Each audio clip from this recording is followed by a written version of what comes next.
All right, happy Monday, everyone. It's another Mom at Home coming to you from the Museum of Making Music. Not really, I'm in Temecula, California, but we do have Dr. Jonathan Piper, who is at the museum today. And for today's Museum Monday, we have a special instrument we're going to be exploring, the zither. Welcome, Dr. Piper. How are you doing? Well, how are you, BJ? Pretty good, pretty good. Thanks for asking. So the zither, I have to admit, my background knowledge of the zither isn't quite as deep as I would like. So I expect I'll probably be learning quite a bit today. And if I have any questions, which I'm sure I will, I'll be happy to chime in at any time given this presentation. I'm very excited for it. So take it away, Jonathan. Yeah, I'm excited too to see how this goes. The zither, it's a whole big family of instruments, and the reason why I picked the zither as a family today, one, I get to talk about one of my favorite instruments in the museum, which I'm going to save for the very end, cliffhanger there. But also one of our colleagues, Dave, when we were first Dave Liggett, when we were first figuring out how this series was going to go, he suggested the title, "Hey, what is that?" with that nice pause. And I think we get that, hey, what is that question about zithers as a category, maybe more than anything else in the museum. They're not as immediately recognizable as some of the other instruments that we have. They often are just kind of confusing when you look at them. So just wanted to take a few minutes and explore what a zither is, the zithers that we have here at the museum. We were also coming up with some alliterative titles for today's episode. I think Zany Zithers was one of the better ones. Um, there was a publication, Time Magazine, I think in the 50s, where they referred to everybody in a dither over the zither.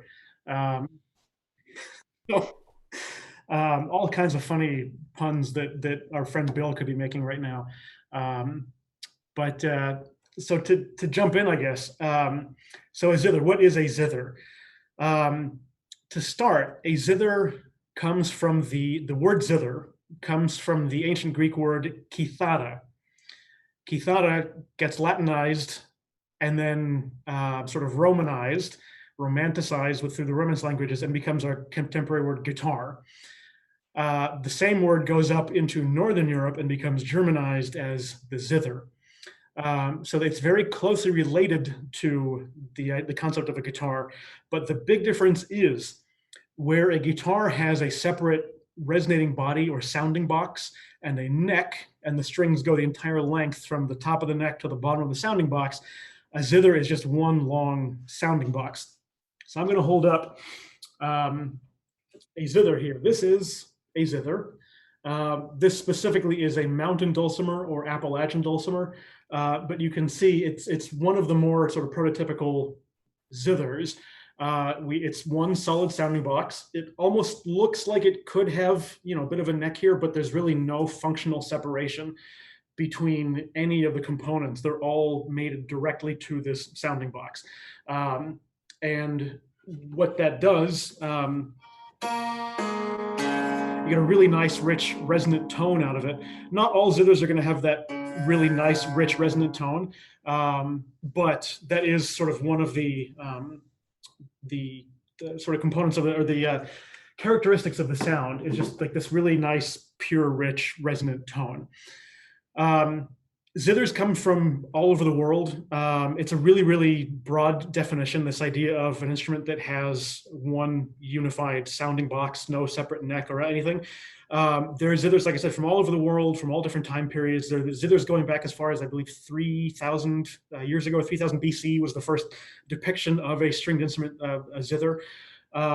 There's for all of the music nerds out there, if anybody's familiar with the hornbostel sax organology system, raise your hand. Um, I'm sorry, that was the name on my band in high school. Hornbostel sax organology system. Of course, yeah. So hornbostel sax is a way to classify basically all musical instruments, and it's broken down into a few large categories. You have membranophones, which are instruments that make sound with a vibrating membrane. So if you think of percussion instrument, or like a big drum where you have the resonating head. That's the membrane that's resonating, or a kazoo is a kind of membranophone. You have an aerophone, which is an instrument that produces sound with air vibrating, so any brass instrument or woodwind instrument. You have idiophones, which are instruments that make a sound of themselves. So like a woodblock is a great idiophone. It's just the sound of the wood making, that is the sound of the instrument. Electrophones, you can imagine they're just electronic instruments. And then chordophones, and those are instruments that produce sound with a vibrating string. Within chordophones, you then have lots of different classifications, one of them being the zither. It's an instrument that has that one unified sounding box. We have, instruments that we might know that we don't necessarily call zithers. Like I said, the hammered dulcimer, the Appalachian dulcimer is a big one. Lap steel guitars fit into that, or pedal steel guitars fit into that classification. Even piano could fit into that classification because all the strings are over a soundboard or a very large resonating body. But then you also have the Autoharp, which some of our viewers might be familiar with. The psaltery, which is an instrument that faded out a while ago, but has come back in the 20th century as the bowed psaltery. Instruments like the guqin or the jung from China, the kayagum from Korea, the koto from Japan, very similar related instruments from all over the world. I believe it's the kaneli from Kanteli from Finland. Zithers all over the place. And then there are a few instruments that we actually do just refer to as zithers. We lost our motion sensor lights here in the museum. Okay, I can still see you. Okay. It actually automatically adjusted the lighting for our presentation today, so that's very nice. You look more natural. Okay, I'll take it. So some instruments that we might refer to as zithers in sort of a more classical sense.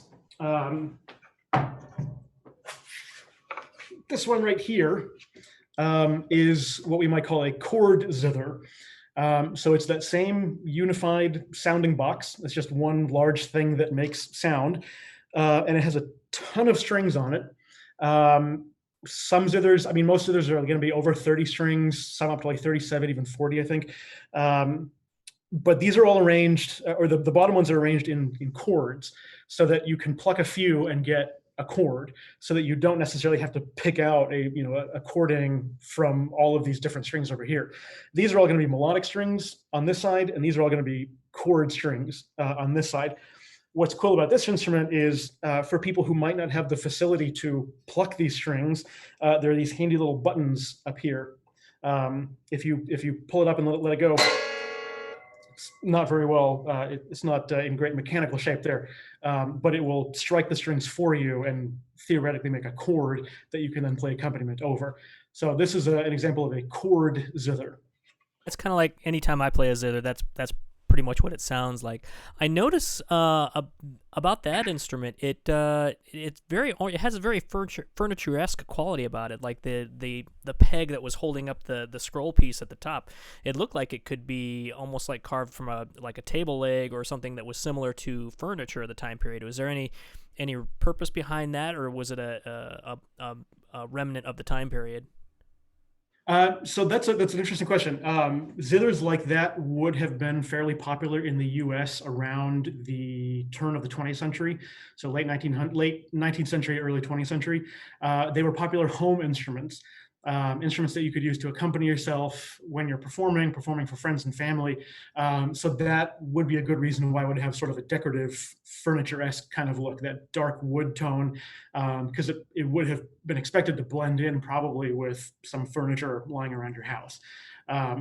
So yeah, it is definitely more ornate than it needs to be, but again, I think a good reason would have been used, in people's parlors in their living rooms. Does that arm, that rod, does that have any purpose? Is that just to lug it around, or is it? I'm sorry. It's a handle. It doesn't really serve a functional purpose.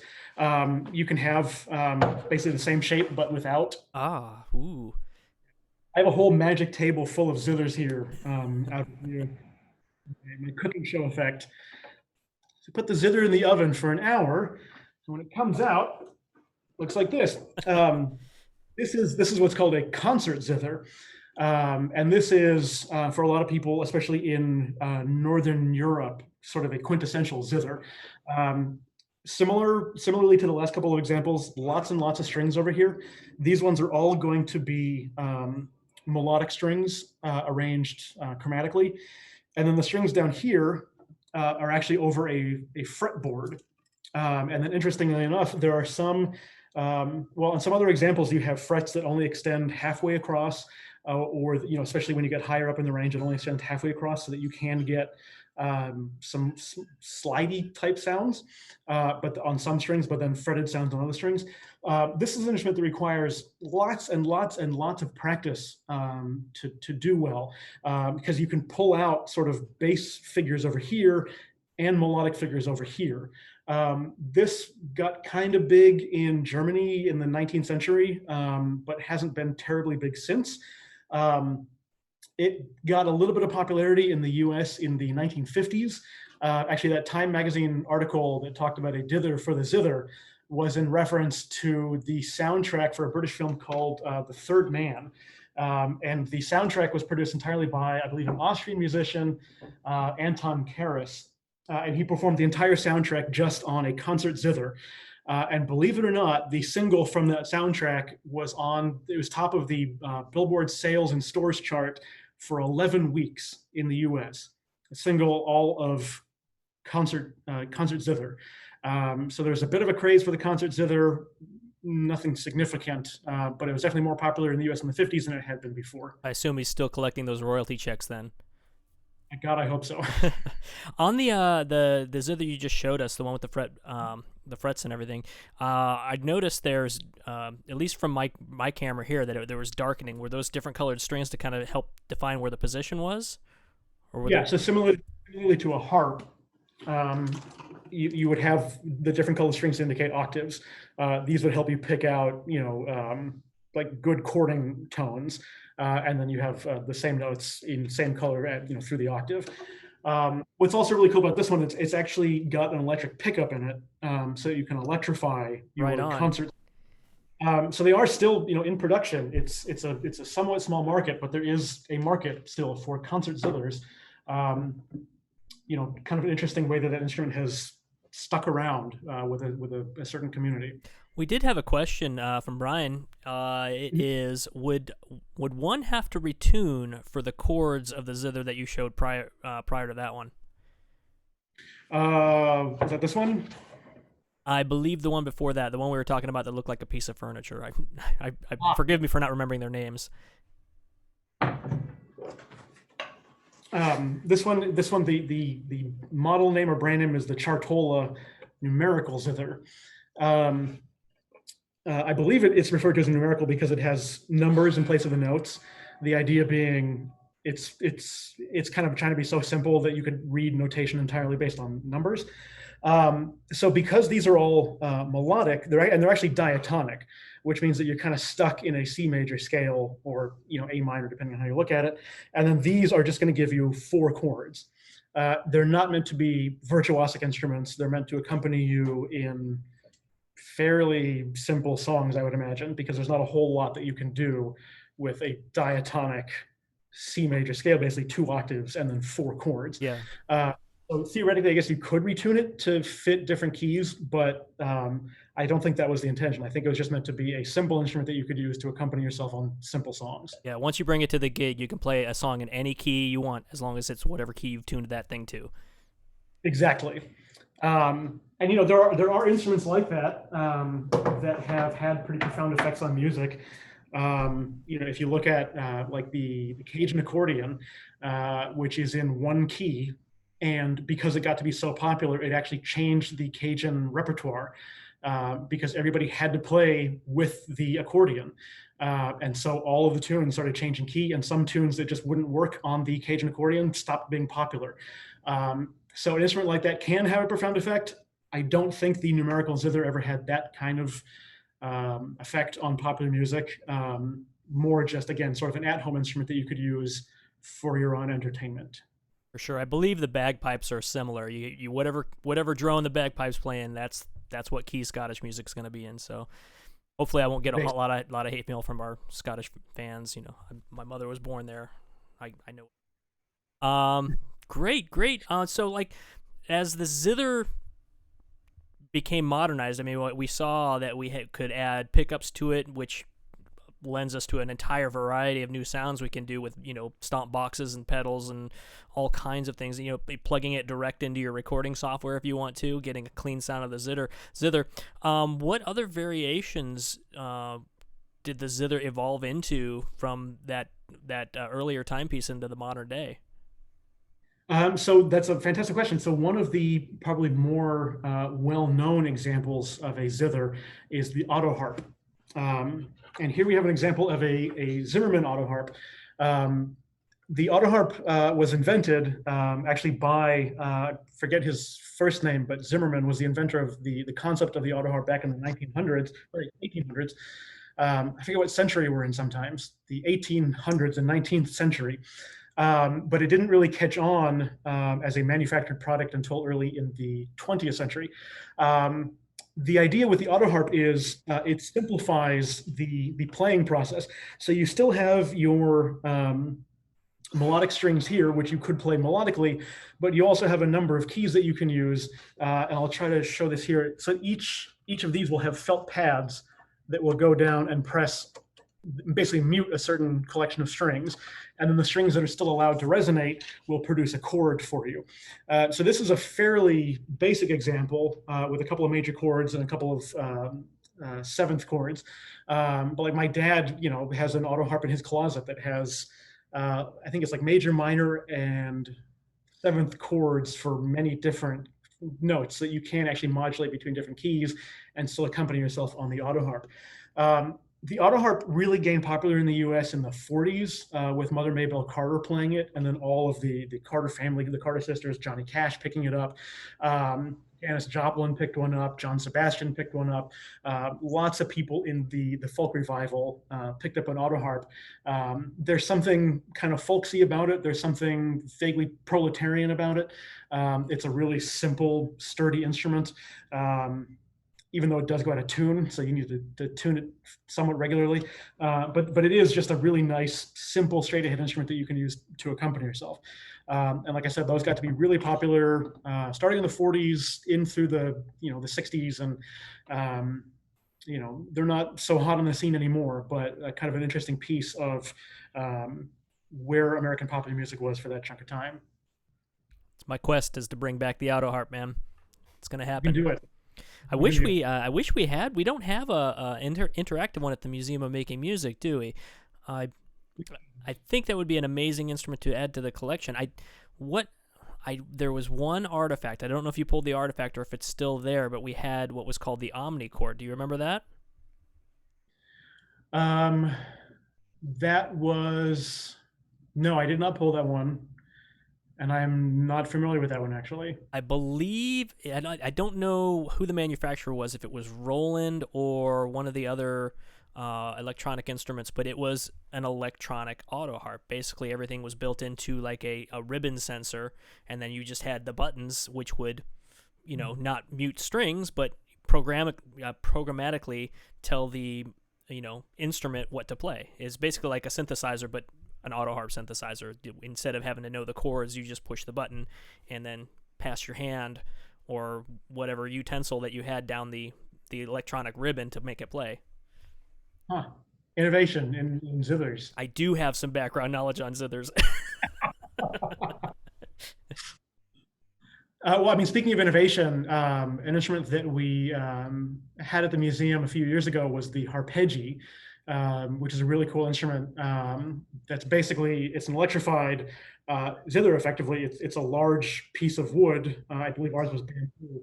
It just has a bunch of strings going across it, and the strings are all arranged in a way that actually kind of makes logical sense. And the fingerboard or the resonating piece of wood is decorated in a way that helps to point out relationships between strings and gives you sort of an easy guide across. And the intention is that you are, well, it has frets, so you are playing it. You can play open like a lot of these zithers here, or you can fret it to play basically anything you want. That was a really cool instrument. And yeah, still innovation happening in the world of zithers. Um, I mean, everywhere in the music products industry, there's innovation all the time, but definitely an interesting category with maybe some unexpected innovation. Quick question. This is a good one. I didn't even think, but Michael said, "What happens if the string breaks?" And then he says, "I assume Ernie Ball doesn't make a set of super slinky zither strings." where do zitherists? What are they called? Are they called zitherists? Yeah. Zitherers? Where did the strings come from? Do they make them specially for the instrument, or what's the story behind that? Yeah, that's a fantastic question. My understanding is that it's a specialty product. You would need to go to a specialty, probably the company that makes the zither would make the strings for the zither. Yeah, it's definitely not like an Ernie Ball product, um, because you are going to need lots of strings potentially and at a differing length. Um, I imagine that you could get away with using piano wire for a few of them, but yeah, this would definitely be a mail order specialty catalog sort of product. So if you're regularly playing on the zither circuit, you might want to have a couple backup pairs just in case something happens on the gig. Couldn't hurt. And then Mike was kind enough to point out that it is the Suzuki Omnichord. So good. Yeah, as soon as he put that in the chat, I was like, "Yep, that's it." Okay, Wow. here's another question from Joseph Rogers. How does the ukulele? Were we going to get to ukulele today? I'm hoping we were. Okay, how does the ukulele compare to the Zither or Autoharp? That is a great question. So the zither was my big, or the ukulele was my big cliffhanger. I was going to break it out at the end. It was going to be a big song and dance production. I'm so sorry to ruin. Cat's out of the bag now. No, no, it's great. I can talk about the ukulele. Actually, not that long because it's a fairly. There's not a whole lot of information because it existed for a pretty short period of time, but I just think it's such a fascinating story. So for anyone who doesn't know what the heck I'm talking about, this is a ukulele. You can see it has a bunch of strings on it, 32 strings total, divided between 16 strings here for chordal accompaniment, and then 16 strings arranged here. So the idea with the ukulele, and the reason why it has the name ukulele, it was sort of capitalizing on the Hawaiian craze in the US in the 20s. So that's where the uke comes from. They were trying to capitalize somehow on the ukulele association, and then violin. And I imagined that would come from the bowing aspect of it. But it has basically nothing to do with either instrument. There's no fingerboard like you would have in a violin. You can't change your position. It obviously has way more than 4 strings like you would have on a ukulele. It's a really bizarre instrument that. Okay, so let me back up. So it's like I said, it's a fascinating story. There were 3 patents awarded to different versions of the ukulele in the 1920s. A situation where the first person to apply for a patent was awarded his patent after the second person to apply for it, and then the third person still got a patent. So 3 different patents for basically the same instruments were awarded between, I believe, 1925 and 1929. And again, the whole idea was it's this combination of the violin and the ukulele. And really all it is, it's a lot, but there are 16 strings divided into 4 different chords. So again, kind of that limitation. You've got 4 chords to work with.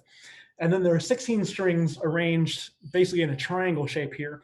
And that's essentially a derivative of the bowed psaltery, which is another type of zither where you basically have a triangular arrangement of pins and then strings going down vertically, and you bow them. And the way that you can bow 16 strings across is that the strings were arranged so that you can reach each one individually in between these little posts. So if you put your handy ukulele bow right in between some of those posts, you can get a single pitch out of it. But what's tricky is that the scale goes like this. So if you want to go up your scale, you have to go like that, while also somehow fingering the strings down here. So you probably play it on the table, but even then, it's just really confusing as to how they thought anybody would ever get good at it. And then what is kind of amazing about how the ukuleles ended up being sold, they were sold door to door, primarily to people living in poor rural areas. And it was whole big strategy. The idea was you go knock on somebody's door and you tell them, hey, I've got this brand new instrument. It's so easy to play. I'm going to sell you an instruction book with it. I'm going to sell it to you, on an installment plan. And because I like you, I'm going to give you a huge discount over the in-store price. This can be yours for only 35 bucks. And of course, in the 30s, people are recovering from the depression. 35 bucks, that's not, an inconsequential amount of money. The tricky thing is, a few tricky things. There's no evidence it was ever sold in stores, so you couldn't offer that friend discount because there was no in-store MSRP kind of price to it, and it ended up being horrendously difficult to play. So a bunch of people ended up feeling kind of ripped off by ukulele salespeople because they were just never able to convert the promise of an easy-to-use instrument into actually making music. So if you go on eBay today, like I did, you can find a ukulele. There are actually quite a few ukuleles out there for sale. People find them in grandparents' attic and say, "Hey, vintage instrument." The reality is, I would advise against trying to pick up the ukulele. I tried to pick up a ukulele and learn how to play it. It's not a good time. There's probably no friend discounts because anybody trying to sell you a ukulele was probably not your friend to begin with. Yeah. No. Well, it sounds like one of those instruments that just, the fates were stacked against it as far as playability, the time period where it was trying to be sold, and other factors that really didn't help the ukulele, take off. But are there any ukulele fan clubs out there? Do they exist, or are there people just trying to offload them on eBay to unsuspecting curators? I'm not familiar with any fan clubs, but there are a few YouTube videos of just really strong-willed people out there who have learned how to play some tunes on the ukulele. So if you go and search for ukulele on YouTube, you can find at least a handful of videos of people who have really put in the time and effort to learn how to play one. Ukulelentube.com, huh? There you go. What else? So we've got how many other you before we went live, you showed me a couple other instruments that I thought were just amazing. You were playing a couple of them. Do you have any more zithers you want to kind of pull out of the backstage area and bring to light here on our Mom at Home session? Yes, I would love to. It's one that we haven't had on display in the museum, at least in a while. I'm going to pull it over here. So this is a quirky instrument called the Marxophone. So a violinist named Henry Charles Marx invented this instrument called the Marxophone. It looks really similar to a lot of the zithers that we've taken a look at today, with the exception of this thing right here. So over on the left, we still have our familiar arrangement of chord strings. And then under here, we have our familiar arrangement of melodic strings. The difference is each one of these levers is actually a little key that goes like this. That's pretty cool. When you first played it, I thought there was like an electric engine on it that was like plucking away at the strings. I'm like, how are you doing that? What's happening? It's actually kind of more ingenious than that. There's just a little tiny piece of leaf or spring steel towards the end of the lever, and when the hammer hits the string, that leaf steel will start bouncing, and so it just kind of has this built-in tremolo effect. You can't vary it; you're stuck with it, but it's still just a really interesting idea that Henry Charles Marx had, that he put it into production in an instrument. The Marxophone, I never really took off, but there are amplified, electrified Marxophones. It was a whole thing. I mean, not a whole thing, because there not very many people were making them, but there was this idea of trying to keep the Marxophone up to date, up at the times as instruments started electrifying and things like rock and roll started happening. There was an attempt to keep up with that. Didn't quite work out, though. Yeah, they need to work on a way to do power chords on that thing. That would be pretty epic. It reminds me of the mandolin style of playing when you do the tremolo, the quick tremolo on mandolins. That was very reminiscent of it, and I can see how you'd have to be well trained on the Marxophone to be able to keep that consistent. because obviously you just one press of it, you go and the tremolo function will kind of slow down. So I can imagine that people that would like to extend that tremolo over 8 counts or 16 counts would just have to keep nailing that key and make sure that it stays consistent if they're really trying to work on a consistent subdivision. That's pretty wild. There might be some kind of playing technique where you can, without actually fully striking again, you can kind of do some kind of pressure with your finger to keep the leaf steel moving. I don't know, but yeah, just really interesting instrument, really interesting example of innovation, and people just trying stuff. And in a way, the Zither is a great platform for that, because it's just it's a sounding box with strings on it. It's a really great platform for trying stuff out. And as we've seen today, people have tried some things out with this instrument. Awesome. Do we have any final words on the Zither, or is there? I mean, is there more to the catalog that you'd like to share today, or are we getting to the end of our presentation today? I'm not sure. I don't have any. I forgot to bring my notes with me on this one, and I don't have any, knowledge of how far the Zither can go. You talked earlier about having it, how Mountain Dulcimer was part of kind of like considered the Zither family, and pianos could be. It sounds to me, if you were to, the taxidermy of, I don't know too much about categorizing instruments, but it sounds like the Zither family could be this overarching class, and then you have your different subgenres of instruments. I don't know if that's correct, but it sounds like a square is a rectangle, but a rectangle is not a square. How those instruments kind of relate and fit together. Can you kind of explain a little bit more how that works? Sure. So basically, when you're trying to perform some kind of organology, a categorization or an organization of instruments, you start off with the most basic thing. And so in the horn-bosstel sax system, again, there are like the 5 basic categories. So you can look at a couple of instruments that make sound using vibrating strings, and we would call those chordophones, string sound. And you could have a chordophone where it's like a monochord, where it's literally one string mounted on a piece of wood. And that is a chordophone.